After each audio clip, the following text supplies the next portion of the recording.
The detailed rabbit hole that is watch collecting can have a language all of its own, and deciphering the many types and styles of watches can be confusing for newcomers and even some more seasoned collectors. So what's the difference between a field watch, a Flieger? What are the different scales on a chronograph?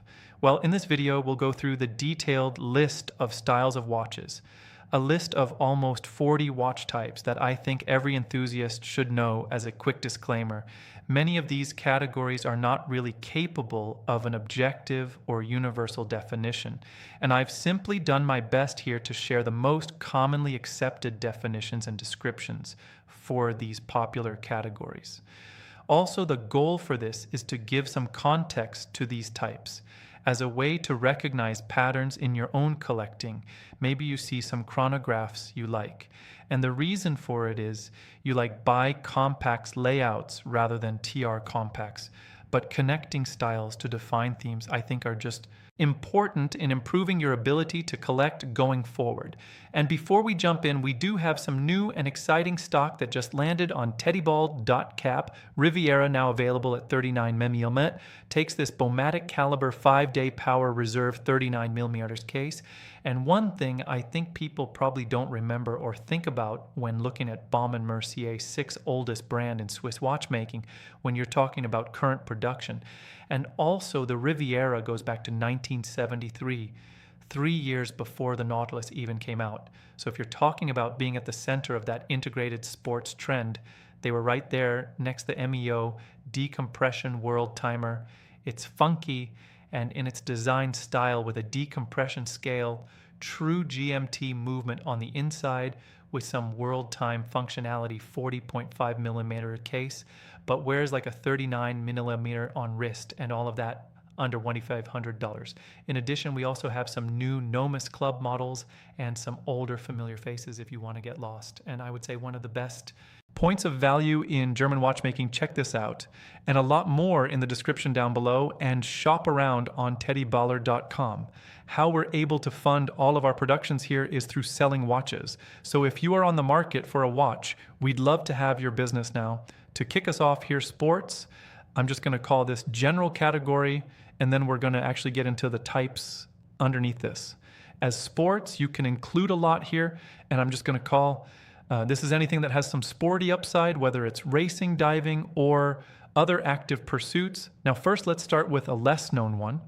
This is the Riata, and it's a watch with a specialized timer, usually color-coded with its scale that actually counts down as opposed to up to allow for perfect timing for the beginning of a sailing SL booting race.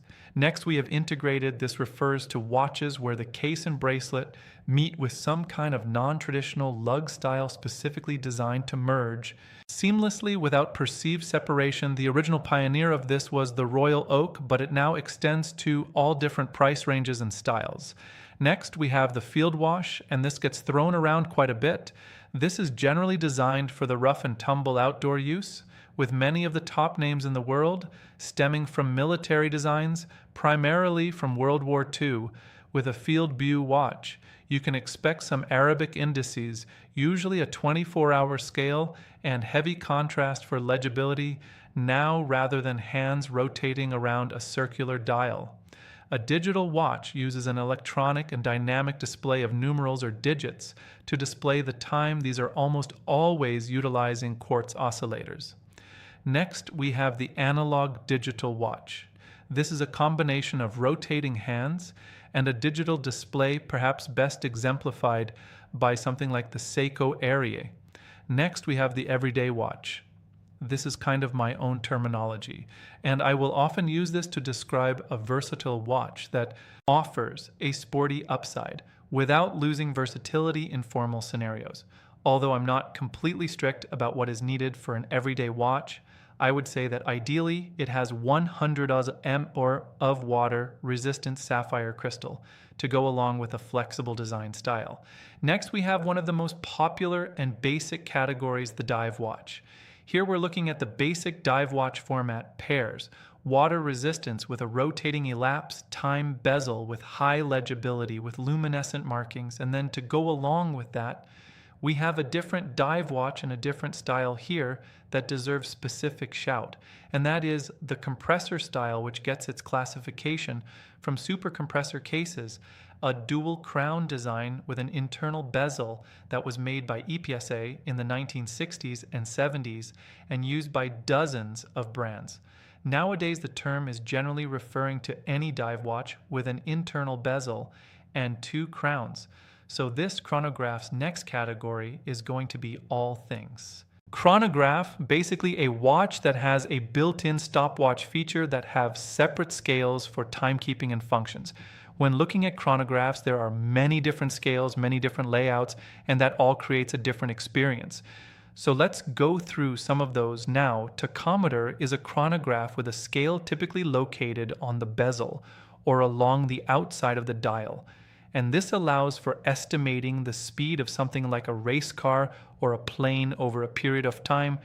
As a wearer, you would simply start the chronograph at the beginning of a race or the beginning of a measured distance. And if it took 30 seconds to complete the kilometer, the chronograph second hand would be stopping and pointing at 120, meaning that the vehicle traveled 120 km an hour. Next, we have the telemeter. This is a scale that can be used to calculate the distance between an event that can both be seen and heard in a vintage context. This was commonly ED on the battlefield to measure the distance of enemy artillery fire.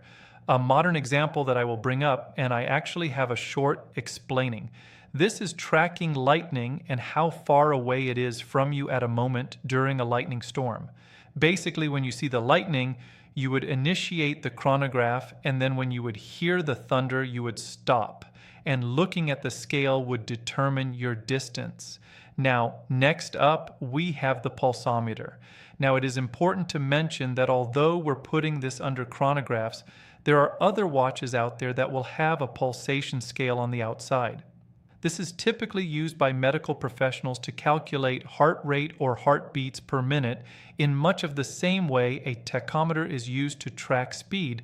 You would start the chronograph function and then either count to 15 or 30 beats depending on the particular scale, and then would stop the chronograph and the second hand and will be pointing to the calculated beats per minute. While general operation of a chronograph involves starting and stopping the chronograph with the top pusher and then resetting or zeroing the chronograph by pressing the bottom pusher, the flyback can be used to track multiple intervals in quick succession.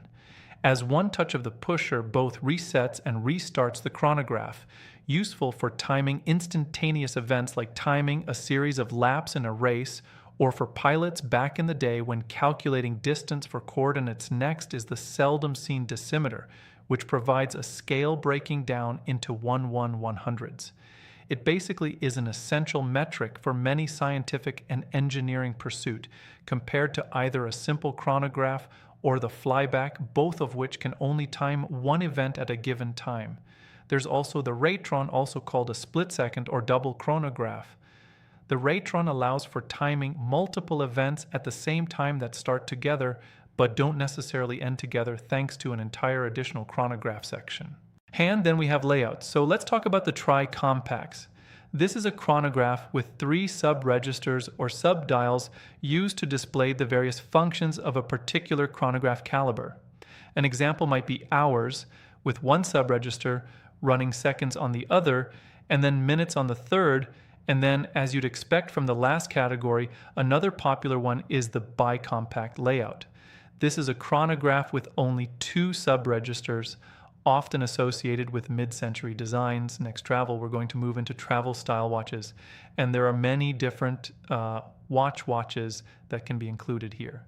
Easily the most popular travel category, the GMT includes an additional hand or indicator in a 24-hour format to track additional time zones. It tends to typically include a rotating bezel that can be used to quickly cross-reference the time in different parts of the world, as seen in the GMT master family. Next, the world timer. This is a complication. that has a 24-hour scale but also includes corresponding cities to represent every time zone in order to see different times. And the world at a glance, then you have the dual time display. This is a format that allows tracking of two separate time zones on a dial that is typically on a 12-hour scale. Usually they'll do this with a separate subdial or indicator to display the second time zone, like the protect travel time. Now, this next dress category generally refers to watches intended for refined settings, and I'm going to call this a dress category. And I will admit the terms and definitions are a bit more subjective here than some of the other places. Yet I do think it's important to kind of talk about this and give an appropriate call out to them in this video. Now, at least for me, a classic dress watch offers timeless or historically informed design elements such as brigade numerals or hands-engraved Arabic or Roman numerals, or using handcrafted arts like Gouet dials. For example, the definition of a sector dial can vary a bit, depending on who you ask, but you're generally going to be looking for a series of concentric circles moving in from the dial outskirts, with each of the circles often linked by straight lines. At the hour positions, this design style has become synonymous with classic 1930s and 40s watches, and has recently seen a bit of a resurgence in popularity, usually in more formal context. And as a little bit of a call out right now, I'm wearing one on my wrist. This is the long Jean sector dial, Heritage Classic sector, probably one of the best points of value when you're talking about sector dials on the market. In my opinion now, this next one, kind of silly, pretty much on the nose, and it is exactly what it sounds like, a rectangular case. This is a watch that is shaped like, well, a rectangle with iconic models like the Cartier Tank, the JLC Reverso being some of the first to spring to mind, among others, given some of the challenges of water resistance when it comes to rectangular and square cases. These are commonly reserved for the arena of dress watches. Another one we have to mention are going to be ultra-thin watches.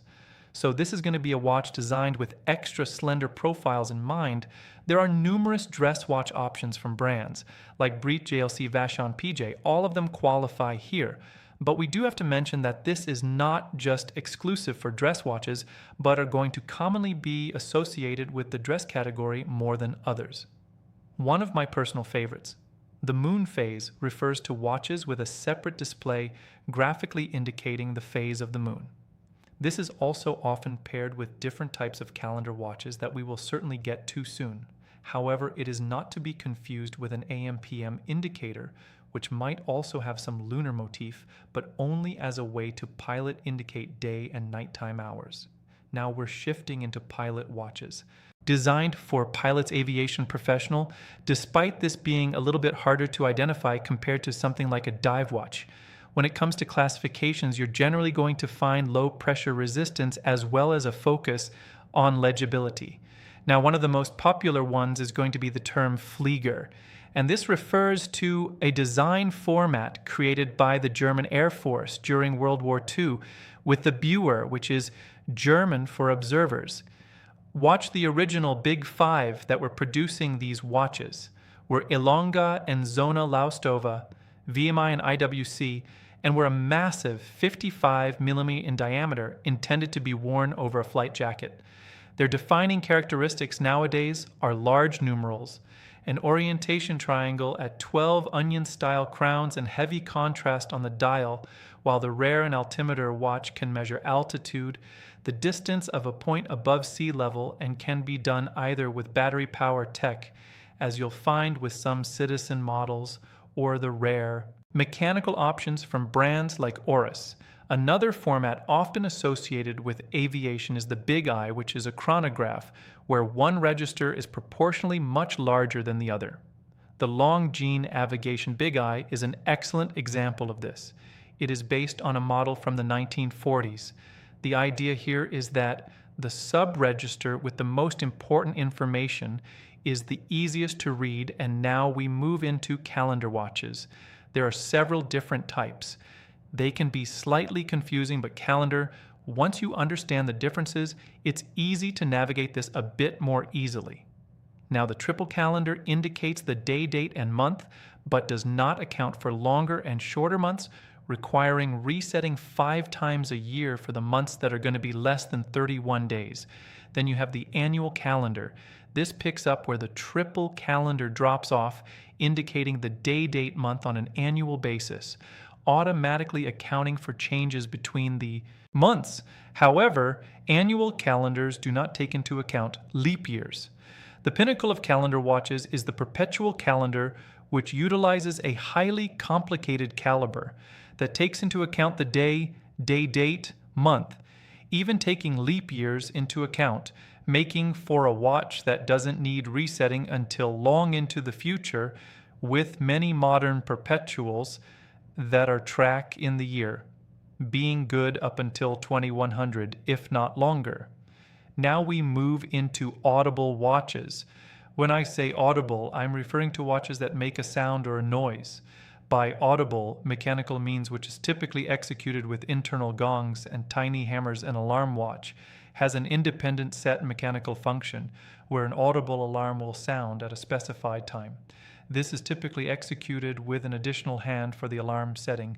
The JLC Memo Box and Revive Volcane Cricut are both great examples of this, and given that this was intended to be loud and get your attention, or in some cases wake you up.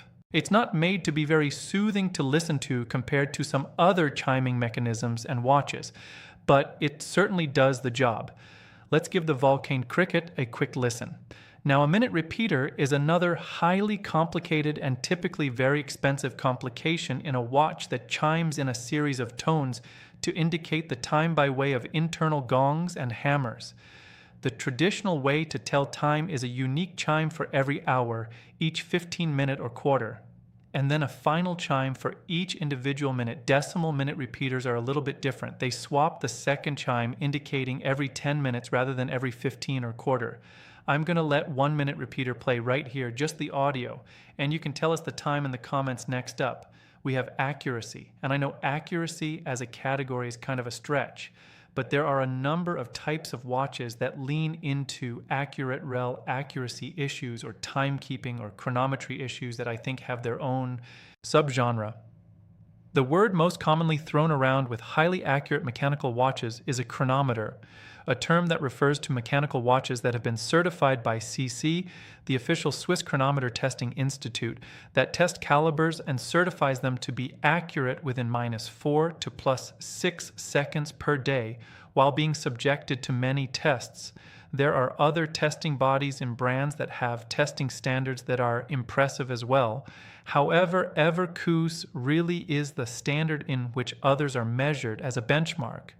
Now moving over to quartz watches, we have a concept of high accuracy quartz movements and watches themselves, which refers to exactly what it sounds like by usually featuring higher frequency charts calibers that are very accurate. Standard quartz caliber oscillation is based on a quartz crystal's blistering pace of 32,768 cycles per second and typically accurate to around plus or 15 seconds per month.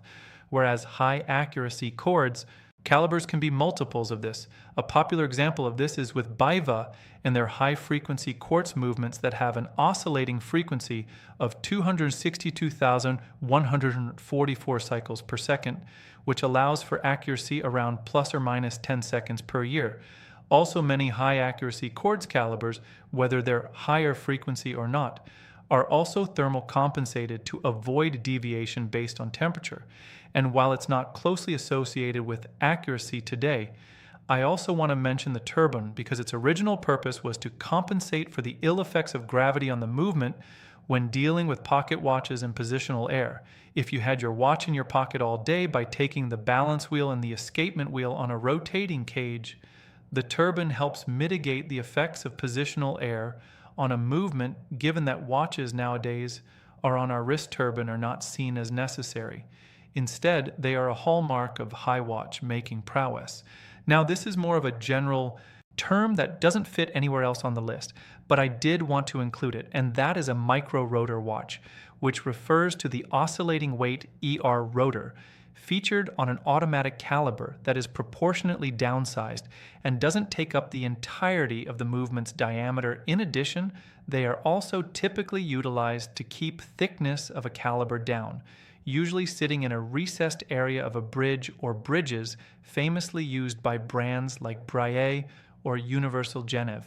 And for our last category, we have regulator, the regulator watch, which is a watch display type where the minutes are indicated by a large, centrally located center hand, and the hours and seconds each having their own sub-registers. The history here is that for watchmakers who all wanted to remain coordinated with their timing and setting of watches, use a special regulator clock that placed the minutes first and foremost for easy detection. But alright guys, that is 40 different types of watch categories that you should know as an enthusiast, and hopefully with some of the watches featured here, you were able to identify maybe some styles. You like some different complications, you like all of these are different routes you can take. I know there are so many watches to get lost in, but how I like to think about things and how my brain works is I like to break things down to a simpler form. What are the different things that I should be aware of? And then I could use that as a way of researching further in the future for things that I like and find trends that have my just own taste. So I can develop it even further.